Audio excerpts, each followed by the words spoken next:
Lose a child and a grandchild. Come on, she's a baby. She's a baby.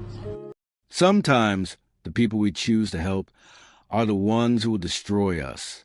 We like to believe that kindness is always returned, that when we open our doors to someone in need, gratitude follows. But every so often, the world reminds us that reality is far darker than we ever imagined. On a scorching September day in 2021, a silver Volkswagen Jetta sat quietly in a parking lot in Orlando, Florida. Inside, a young mother, only 20 years old, Carlos Hay Malcolm, and her 1-year-old daughter, Carly, had lost their lives, left alone, abandoned, in a car baking under the Florida sun. A place that should have been safe became a chamber of betrayal and death. Some people that we help might not develop a heart of gratitude. Instead, they can repay our nice gestures towards them with evil. And I want you to pause for a moment and think, how well do you truly know the people you let into your life? How often do we mistake desperation for harmlessness? The answer isn't always clear, and sometimes it's deadly. You've just entered a true crime cave, where we cover cases where the monster isn't a stranger in the shadows. It's the person sharing your home. And together, we're building a community that thinks, asks questions, and refuses to forget. If the little details of the story grips you, hit that like button. Tell me in the comments where you're watching from, and whether you think you could spot evil and stop them from happening in your home or community. And subscribe, because you're not just a viewer here, you're part of the investigation. Now, let's uncover the truth. Before we dive deeper into the nightmare that unfolded, you need to understand who Carlos Hay Malcolm was, because she wasn't just a headline. She wasn't just a statistic. She was a young woman with dreams, with laughter, with a life that mattered and a heart that loved fiercely. Carlos Hay was only 20 years old, born of Jamaican descent, living in Orlando, Florida. She had a YouTube channel where she shared slices of her life with the world. Cooking videos, relationship chats, little vlogs of everyday moments. Nothing extravagant, nothing designed to go viral. Just a young mother, documenting life, sharing joy, connecting with her daughter and the world in small, human ways. And that daughter, Carly, a 1-year-old girl with the kind of innocence only a baby can hold. She had eyes that followed her mother everywhere, a trust so absolute it was heartbreaking to witness. When Carlos Hay laughed, Carly giggled. When Carlos Hay moved, Carly followed. Their bond was inseparable, a tiny universe of love contained in the walls of their home. Then there was the family that supported them. LaToya Reed, Carlos Hay's mother, who spoke often of her daughter as the center of her world, the only daughter she would ever have, and Carly, her precious granddaughter, the apple of her eye, and Carlos Hay's boyfriend, the father of Carly, protective, loving, but like all humans, vulnerable to the forces that would soon shatter their lives. This wasn't just a story of crime. It was a story of love of life, and of the kind of bond that makes the horror that follows all the more unbearable.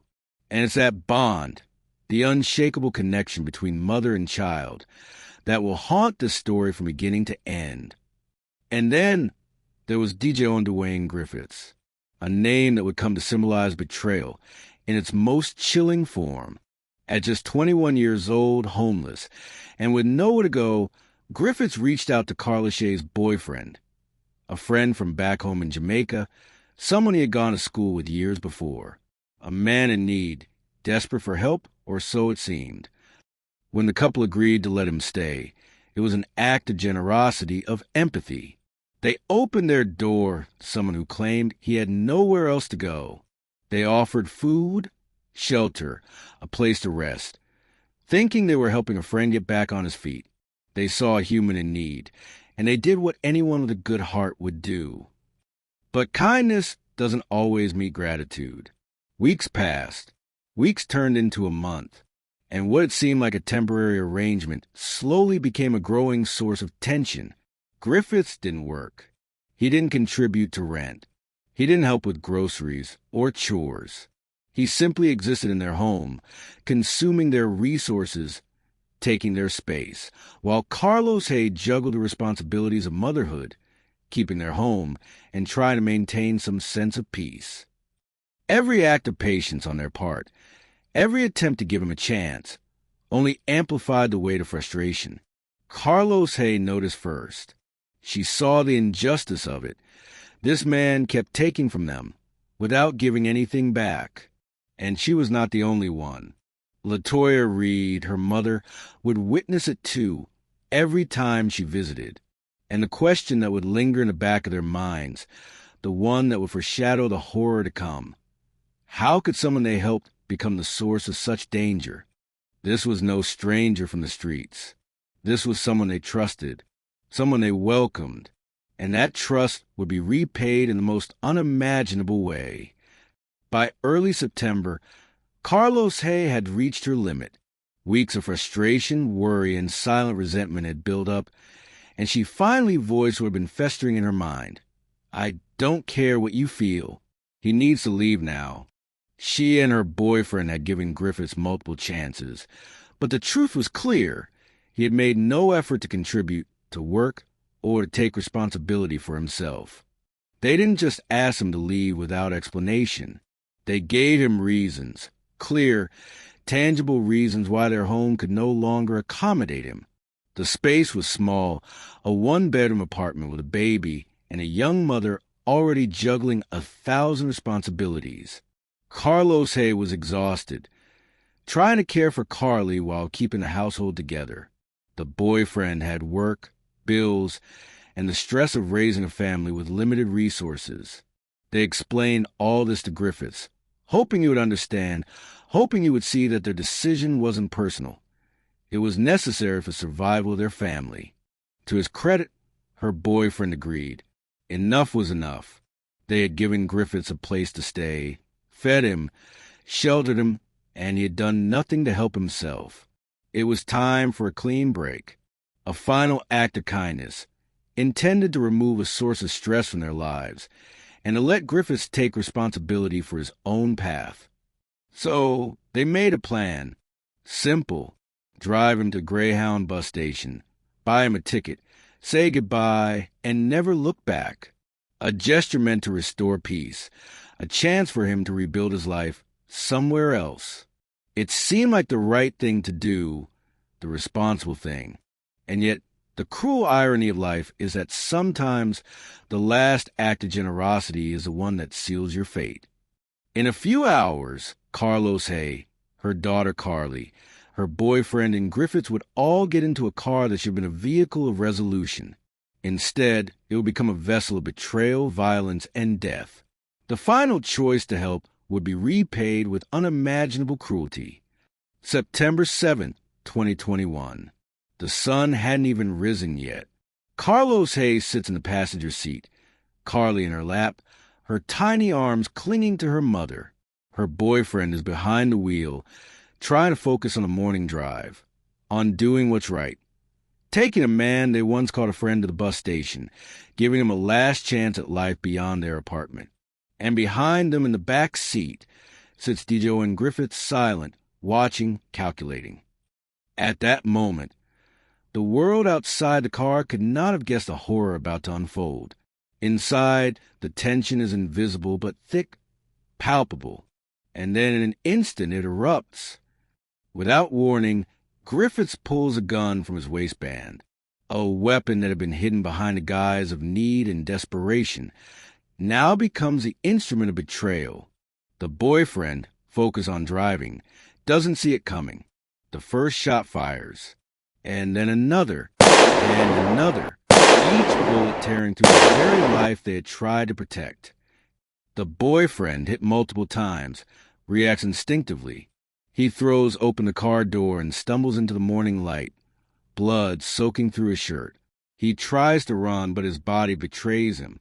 He collapses behind a bush, barely clinging to life. And yet his thoughts are with Carlos Hay, with Carly, who are still trapped in that car, entirely at the mercy of a man they once welcomed into their home. Griffiths doesn't pause. He returns to the Jetta, his intentions clear, his humanity absent. Carlos Hay, faced with the ultimate betrayal, is struck down as she tries to shield her baby. Gunshot wounds to her face, neck, and hand tell the story of courage in the face of unimaginable danger. She fought to protect her daughter. She fought to survive. But Griffiths doesn't care. Her life, her daughter's safety are irrelevant to him. And then the unimaginable. Griffiths leaves the car. The engine is still running, the baby's still alive, but alone. A 1-year-old, incapable of understanding, left in a locked vehicle as the Florida sun begins to climb. Inside, temperatures soar. Carly crawls to her mother, instinctively seeking safety, warmth, and love. She clings, she cries, she waits. But the heat is merciless. The child, who had survived the initial violence, succumbs to the environment, alone with her mother's lifeless body beside her. The very person who was supposed to protect her is gone, and the man who caused it all has vanished into thin air. Let's pause and sit with that image for a moment. A mother's final act was trying to protect her child. A child's final act was seeking her mother's comfort. And a man they had trusted repaid that love and kindness with death. The very choice to help had become the instrument of their destruction. Moments like these forces us to confront the darkest corners of human behavior. Sometimes, the danger doesn't come from strangers lurking in the shadows. Sometimes it comes from those we invite into our lives, those we help, those we trust. Behind a bush, barely conscious, bleeding and fighting for life, the boyfriend struggles to hold on. Every breath is agony. Every movement a reminder of the bullets that tore through him. But even in his pain, his thoughts are with Carlos Hay, with Carly. He knows they are still in the car, and he knows time is running out. And then someone notices him. A passerby sees a man struggling, helpless, and instead of walking away, they act. They call 911. They stay until help arrives. In that moment, the difference between life and death is simple. Someone chose to help. It's a reminder that the world, at its best, is built on people looking out for each other, stepping in when someone can't save themselves. Meanwhile, less than a mile away, the silver Volkswagen Jetta sits in a quiet parking lot. 2 days have passed since that fateful morning. The engine long since stopped, the sun beating down relentlessly. Inside, Carlos Hay Malcolm is lifeless, and Carly, her baby, still warm from life, is curled beside her mother. No gunshot wounds, no visible injuries. Just the cruel consequences of being left alone in a car under Florida sun. The smell of death and heat fills the vehicle. Deputies approach cautiously, a sick feeling in their stomachs growing with every step. They open the doors. The scene is worse than anyone could have imagined. Carla Shay's body, the evidence of her struggle visible in her wounds. Carly, small and fragile, a child who had only ever known love and safety, now gone. The medical examiner would later confirm it. She had survived the initial attack, tried to stay close to her mother, but the heat claimed her life. Alone, scared, betrayed. 2 lives destroyed in hours. A family shattered forever. And all of it because of a trust misplaced, a kindness exploited, a choice to help someone in need that ended in unimaginable horror. LaToya Reed, Carla Shay's mother, would later say she felt robbed. Robbed of her daughter, robbed of her granddaughter, robbed of the safety she thought her family had. And in those early hours, as law enforcement scrambled to gather evidence, the reality began to sink in. The man responsible was not just a criminal. He was someone they had welcomed, someone they had trusted, someone they had tried to help. This was the start of a 3-year nightmare. A search for answers, a manhunt across states, and a grieving family who refused to let their loved ones be forgotten. And yet, for the people responsible for protecting justice, Time was only the beginning of the challenge. 3 long years, 1,095 days of unanswered questions, fear and grief. The family held on, hoping for justice, clinging to the possibility that the man who destroyed their lives would one day be caught. And then on March 26, 2024, a routine traffic stop in Linden, New Jersey changed everything. 2 police officers pulled over a car for what should have been a minor violation: a broken taillight, an expired tag, the kind of stop they do hundreds of times a week. But when they ran the driver's information to the system, the screen lit up like a warning siren. Outstanding warrants from Florida for first-degree murder. 2 counts. The man they had been searching for, Dijon Dwayne Griffiths, was finally caught. He didn't run. He didn't resist. He got out of the car, hands behind his back. The same man who had turned Trustin to death now in the hands of the law. After 3 years of nightmares, LaToya Reed received the call. She didn't scream. She didn't cry. She simply closed her eyes and whispered 2 words: "Thank God." The next day, Griffiths was extradited to Florida, wearing an orange jumpsuit, handcuffed, walking through the same county where he had murdered a young mother and her child. During his first court appearance, prosecutors laid out the charges: 2 count of first-degree premeditated murder for ending the life of 20-year-old Carlos Hay and her innocent newborn, and 1 count of attempted murder. They emphasized the brutality, his willingness to flee, and his lack of remorse. The judge agreed, no bond. LaToya watched him front row, seeing the face of the man who had taken everything from her. There was no remorse in his eyes, no fear, no guilt, only cold, empty indifference. She had waited 3 years to see him like this, and still, the grief didn't lift.